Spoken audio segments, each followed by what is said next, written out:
Hey guys good morning. তোমরা সবাই কী করছো? আশা করি সকলে ভালো আছো, আর আমি তো অনেকই ভালো। আর যেহেতু আজকে হচ্ছে সানডে, সো আমি আমার প্রথমে তো বলেছিলাম যে আমি আমার প্রত্যেক সানডের সময় কিছু না কিছু স্পেশাল করি। সো আজকে এমন কিছু স্পেশাল নয়, তবে আজকেও মানে এক জায়গাতে খেতে যাবো, মানে ইনভিটেশন। হ্যাঁ, মানে আমাদের বিয়ের প্রথমবার আমি এক জায়গায় যাচ্ছি, তেমন আরেক জায়গায় তো গিয়েছি, বাট আমি এটা ভিডিওটা তোমাদের সাথে শেয়ার করতে পারিনি। আর এদিকে তো মানে নতুন তো বিয়ে হয়েছে, মানে সবাই মানে কীরকম মাইন্ডে নিয়ে নেবে, তার জন্যই হয়তো আমি ভিডিওটা পুরোপুরি করতে পারিনি। আর আজকে যেহেতু গড়ে আছি, ভাবলাম যে তোমাদের সাথে ভিডিওটা আমি শেয়ার করে নিই। আজকে আমি যাব আমাদের মানে কাকা শ্বশুরের পাশে, আমার দেওয়ারের পাশে। আর মানে ওদের পাশে অনেকে দূরই না, সামনেই আছে। আর এদিকে তো আমি ঝটপট করে স্নান টান করে নেব। আর স্নানটা করার আগে ভাবলাম যে আজকে যেহেতু রবিবার আছে, আমি আমার স্কুলের ড্রেসগুলো কিছু ধুয়ে নিয়ে দিই। কেননা আমার তো তোমরা সবই জানো যে স্কুলে গিয়ে কতটা প্রবলেম আমার কষ্ট করতে হয়। আমার এর মধ্যে আমি শাড়ি পরে আমার যেতে হয়, জানি আমরা সে আর কবে চো কুর্তা পরতে আমার মানে অধিকারটা পাবার যতকে নিই, মানে আমি শাড়ি পরতে শিখে নিয়েছি একটুই। আর ভাবলাম এখন যে আজকে কতটি শাড়ি ধুয়ে দিই, আর ওনার মানে কতটি শার্ট প্যান্টও ধুয়ে দেবো। কারণ আজকে সানডে, তার জন্য একটু মানে টাইমটা হাতের মধ্যে আছে, তার জন্য ভাবলাম যে আজকে একটু কাজটা একটু করে নিই। তার জন্য তো সেদিকে তো আমি যত ঘুম থেকে ব্রাশ টাশ করে নিলাম। আর ব্রাশ টাশ করে এসে গেলাম সুজা, না মানে গড় সব কিছু মুছে তারপরেই মানে আমি মানে বাথরুমে এসেছি। আর এদিকে তো আমার শাশুড়ি মা চা বানাচ্ছি, বললাম তো আমি চা খাই না, বাট আমি যেহেতু সবাই জন্য আমি চা খাই না, তাদের দুটো বিস্কুট খেয়ে আর জল খেয়ে সোজা আমি এসে গেলাম মানে বাথরুমের মধ্যে আমি কাপড়গুলো ধুয়ে দেওয়ার জন্য। আর কি অবস্থা করছে বৃষ্টি, কি আর কাপড় ধুয়ে দেবো। বাট এদিকে আমার স্কুলের ড্রেসগুলো এত পাতলা পাতলা ঝট করে শুকিয়ে যায়, তো তার জন্য ভাবলাম যে আজকে একটু ধুয়ে নিই কাপড়গুলো। এইদিকে তো আমার বোন এখনও ঘুমাচ্ছিলেন, ওনার মা ওনাকে অনেকবার ডাকলেন, মানে আমার শাশুড়ি মা আমাকে ওনাকে কতবার যে ডাকলেন, বাট উনি কোনো মানে ঘুমিয়ে। তো যাই হোক, এদিকে তো আমি কাজটা সেরে নিই, নইলে আবার বৃষ্টি এসে যাবে। কেননা বৃষ্টি আসে না, কতদিন থেকে অনবরতই হচ্ছে। আর কতগুলি কাপড়গুলো মানে এখনও শুকিয়ে নিই, প্রত্যেক দিনই আমার ফ্যানের নিচে নিয়ে দিতে হয়। সত্যি খুব মানে কষ্ট হচ্ছে বৃষ্টির জন্য। আজকে যেহেতু অল্পখানি রোদ্র উঠেছে, ভাবলাম যে কাপড়গুলো ধুয়ে দিই। এদিকে আমার কাপড় টাপড় সব কিছু ধোয়া হয়ে গেছে, কাপড়টা রেখে তারপর স্নান টান করে নেবো। আর এখন কাপড়গুলো রোদ্রে দেবো না, প্রথমে স্নান টান করবো, তারপরে মানে কাপড়গুলো রোদ্রে দেবো। এদিকে আমার চট তো হয়ে গেলো। এবার ভাবলাম যে চলো ঝটপট করে আমি কাপড়টাও নিয়ে নিই, স্নান করতে যাবো। কারণ পুরো 7:30 বেজে গিয়েছে, দেখি না 7:30 না 8টা বেজে গেছে। আর এদিকে আমি আমার ড্রেসটাও মানে আমার কাপড়টাও নিয়ে নিলাম। আর এইদিকে তো তোমাদের সাথে কথা বলতে বলতে আমার অনেকই লেট হয়ে গেল। এখন তো পুরো ঠাকুর দিয়ে এসে গেলাম, ঠাকুর করে পুজো দিয়েছিলাম। আর এবার আসলো আমার খাওয়ার পালা। এদিকে খাওয়াতেই ছিল পনিরের ভাজা, সয়াবিনের তরকারি, আর একটু মানে কয়েকটি বড়া। আর নিম্বু দিয়েছিলাম, যেহেতু লেবুটা একটু কমই খাই, তার জন্য লেবুটা একটু সাইডে রেখে দিয়ে দেবো। আর এদিকে তো আমার পিড়ি নিলাম, এটা আমার বিয়ের পিড়ি। আর কারণ আমি ওই রুমে খাচ্ছি, আমার রুমে খাচ্ছি, কেননা ফ্যানের নিচে বসে আমার চুলটুগুলো শুকিয়ে যাবে, তার জন্য ভাবলাম যে আমি ফ্যানের নিচে আমার রুমে খেয়ে নিই। তারপরে এদিকে আমার শাশুড়ি মা বলছিলেন যে ঠিক আছে তুমি তোমার রুমেই খেয়ে নিও গিয়ে। আমি বলছি ঠিক আছে। এদিকে আমি আমার প্লেটটা পুরো মানে সাজিয়ে তারপর এসে গেলাম আমি আমার রুমে। আর এদিকে ফ্যানের নিচে বসে বসে খাচ্ছিলাম, কারণ আমার চুলগুলো না অনেকই ভিজা রয়ে গেছিলো, তার জন্য। এদিকে তো পনিরে ভাজা করে দিলেন, আর পনিরের ভাজা খেতে অনেকই স্বাদ লাগে আমার। তবে পনিরের তরকারিটা রান্না করার অনেকই টাইম শর্ট ছিল, তাই জন্য শর্টকাটভাবেই রান্না করলেন। হ্যাঁ, মানে আমাদের তো মানে ইনভাইট আছে, তার জন্য ভাবলাম যে আজকে একটু তাড়াতাড়ি ঝটপট করে সিম্পল খাওয়াটাই খেয়ে নিই। এদিকে আমাকে কয়েক পিস দিলেন, বলে কয়েক পিস দেখতে পাচ্ছ পুরো 9 টুকরো না 8 টুকরো আমাকে পনির পিস দিয়েছেন। আমার একটু মানে ভাজা করে সিম্পলভাবে ভাজা করে দিয়েছেন। আর এদিকে তো খাওয়া দাওয়া বলছিলেন যে একটু ভাত নেওয়া, ভাত অনেকে ভাত দিয়ে দিয়েছেন, ভাত কমই না অনেক বেশি ভাত হয়ে গেছিলো। এদিকে প্যাট পুরো না পুরো আমার লোড হয়ে গেছে সত্যি। আচ্ছা ঠিক আছে, এবার আমি ঝটপট করে আমি আমার চুলগুলো মানে শুকিয়ে নিই। আর চুলগুলো শুকানোর পরই মানে আমি আমার রেডি হবো। বাট কীরকম রেডি হবো সেটাই তো মেন প্রবলেম, আমি তো রেডি হতে টোটালি যাই না। ঠিক আছে, এবার আমি চুলগুলো শুকিয়ে নিই, কারণ চুলগুলো অনেকই ভিজা রয়ে গেছে, কোনো পুরোপুরি শুকিয়েই নিই।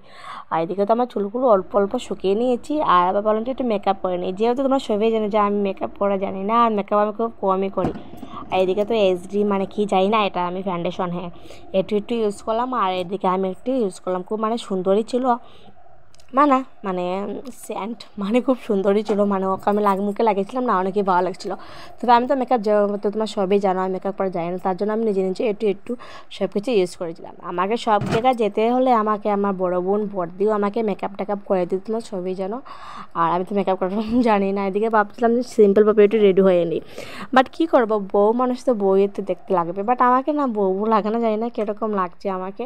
আর এদিকে ভাবলাম না যে ঠিক আছে, উনি মানে আমার শাশুড়িমা বলছিলেন যে তোমার নাকি শেষ নেই, আমি বলছিলাম না আমার এখনও শেষ হয়নি, বাট উনি তো কবে থেকে রেডি হয়ে বসে আছেন, আমার জন্য ওয়েট করছিলেন। বাট আমার কি শাড়ি পরতে যাই না, তার জন্য ভাবলাম যে উনি বললেন যে ঠিক আছে আমাকে দাও, আমি তোমাকে শাড়ি পরিয়ে দিচ্ছিলাম।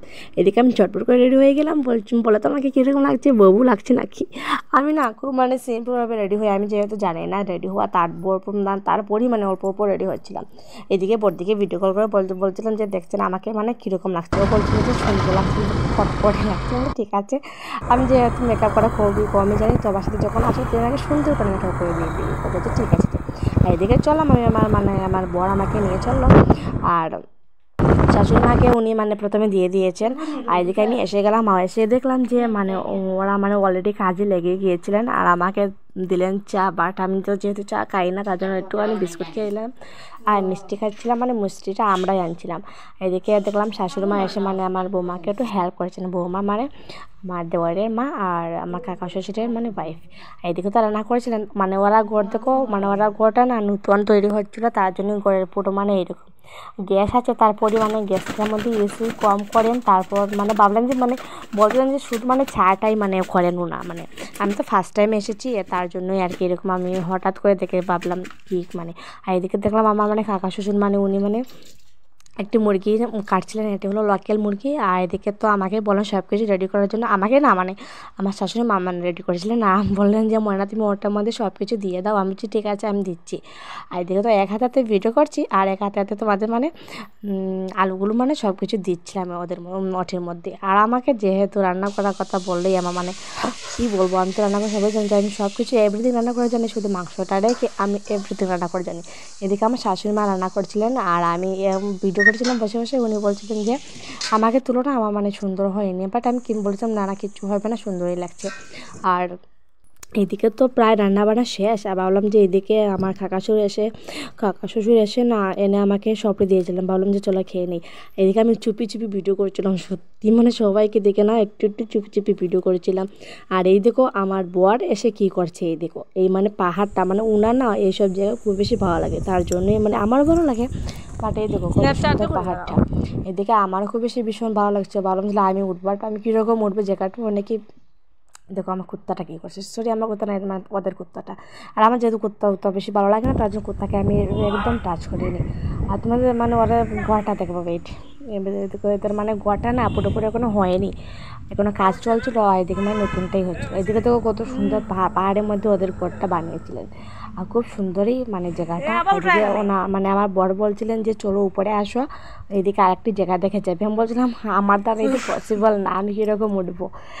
উনি বলছেন যে সিঁড়ি আছে, তুমি আসতে পারবে, সুন্দর করে এসে যাও। আমি বলছি ঠিক আছে আমি আসছি, প্রথমে আমি এই ঘরটা প্রথমে দেখিনি, ঘরটা হচ্ছে প্রায় নতুনই। আর এদিকে ভাবলাম এদিকে চলো দেখে আসি, 5টা কোথায় যাচ্ছিলো, ওনা মানে তাই থেকে একটি জল আসে, এদিকে কত সুন্দর ছোটো মুটো একটা পুকুর, দেখো কত ভালো লাগে দেখতে আমার ওটাকে, খুব ছোটো মুটো পুকুর, আমার না এসব দেখতে খুব বেশি ভালো লাগে। বাড়ির দিকে আমার বড় বলছিলো যে আসো পরে ভিডিও করবে, আমি বলছিলাম ঠিক আছে আমি আসছি। আর কীরকম উঠবো সেটাই মানে ভাবছিলাম। আর আমি আমার ফোনকে দেখে মানে কী বলবো, খুব সুন্দর জায়গাটা, মানে আকাশটা না পুরো ভাবলাম যে আমার ক্লোজ এতটা উপরে ছিল, আকাশটা না খুব দেখতে ভালো লাগে। দেখো কত সুন্দর আকাশটা, তাই না?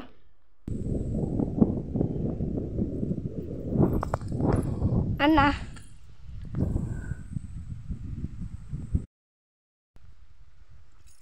আর এটা হচ্ছে আনারসের বাগান, মানে ওই সাইডে আনারসের বাগান আছে, তোমার সাথে দেখাবো বাট পরে দেখাবো। এইদিকে তো আমার বর আমাকে মানে ওনার হাত দিয়ে একটু পাস করেছিলেন, আমি বলছি ঠিক আছে আমাকে অল্প ভিডিও করো, বাট কী বলবো উল্টে পুল্টে পড়ে যাচ্ছিলাম। এদিকে ওরা আমাকে দিয়ে তো, বাট উনি বলছিলেন না আমাকে একটু ভিউটা দেখতে দাও, খুব সুন্দর দেখাচ্ছে তোমার আমি ফোনে দিয়ে, আমি বলছি ঠিক আছে তো করে নাও। সত্যি খুব সুন্দর জায়গাটা দেখতে অনেকই ভালো লাগছিলো। তবে গাইস আজকের ভিডিও থেকে মতটুকু শেষ করছি, তোমাদের যদি ভিডিওটা ভালো লাগে তাহলে লাইক শেয়ার কমেন্ট সাবস্ক্রাইব অবশ্যই করে নেবে। আর এবার হচ্ছে যাওয়ার পালা, ঠিক আছে গাইস, এবার আমি আমার বাসাতে চলে যাই। তবে খাওয়াতে বলিনি, খাওয়াতে ছিল ডাল, মাছের মাথা দিয়ে, লাউ দিয়ে, আর চিকেন আর ডালের বড়া। হ্যাঁ, এভরিথিং ছিল। এদিকে স্টার্টার আসলে তোমার সাথে বাদাম সুস্থ থাকে বাদাম এবং গল্প করতে